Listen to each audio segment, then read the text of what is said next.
हर्षवर्धन त्रिपाठी जी, क्या कोई फॉर्मूला आपको छत्तीसगढ़ से निकलकर समझ में आ रहा है कि एमपी में प्रभाव डालेगा?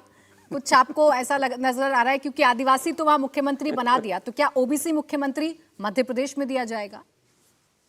नहीं, मुझे निश्चित तौर पर कई बार लगता है ना, और ये बात मैं कहता भी हूं, फिर से कह रहा हूं। देखिए, संजीव जी ने जो कहा, उनकी हर बात से दोनों पार्टियां अगर सहमत हो जाए ना, और उसको जरा ठीक से समझें। अब भारतीय जनता पार्टी में तो एक बड़ा फीडबैक का प्रोसेस है, वहां तो कई लोग समझाने वाले हैं। और मैं बार बार कहता हूं, फिर से दोहरा रहा हूं, लोग गलत समझते हैं कि मोदी शाह तानाशाह हैं, अपने मन की चलाते हैं।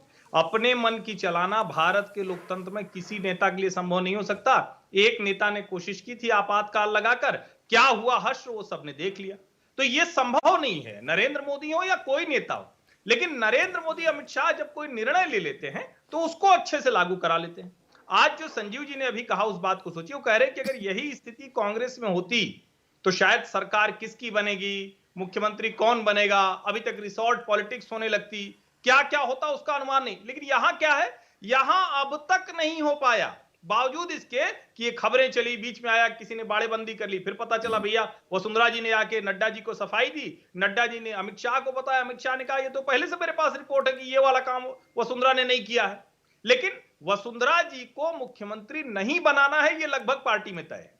ये जो मेरा अनुमान कह लीजिए, या कह लीजिए कि एक जो राजनीति का विद्यार्थी होने के नाते जो समझ में आता है, वो नहीं। क्योंकि भारतीय जनता पार्टी पीछे की राजनीति नहीं करती है, वो हमेशा आगे की राजनीति करती है। और इसीलिए रमन सिंह को मुख्यमंत्री नहीं बनना था, इसीलिए वसुंधरा राजे भी मुख्यमंत्री नहीं बनेंगे। लेकिन जो सबसे जरूरी है कि क्या कांग्रेस को यह बात समझ में आएगी कि भाई आप जिसको कहते हैं कि प्रतीकात्मक है, आप प्रतीकात्मक कहकर उससे पीछा छुड़ा लेना चाहते हैं। तो क्या डॉक्टर मनमोहन सिंह को सिर्फ इसलिए आपने प्रतीकात्मक तौर पर प्रधानमंत्री बना दिया कि भैया 84 में दंगा हुआ था, सिख सरदार अभी तक गुस्से में हैं, इसीलिए बना दिया था क्या?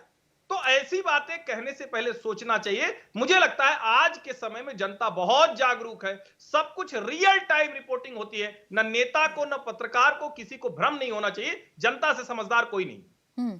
अजय वर्मा जी, आप समझ में आया? आपको दोनों ही सीनियर पत्रकार आपको समझा रहे हैं, वरिष्ठ पत्रकार आपको समझा रहे हैं कि समीक्षा करिए, लेकिन ईवीएम से नहीं, किसी और चीज से। हाँ प्राची जी, यही तो मैं आपको कहना चाह रहा हूँ, यही मैं आपको समझाना चाह रहा हूँ। जो रीत और रिवाज चल रहे हैं इस देश में इस वक्त और चैनलों पर, कि अगर 3 दिन कांग्रेस ने सबसे पहले 3 दिन के अंदर मुख्यमंत्री का नाम घोषित करा और अपना मुख्यमंत्री रेवंत रेड्डी को घोषित करके शपथ की कार्यवाही भी करा दी।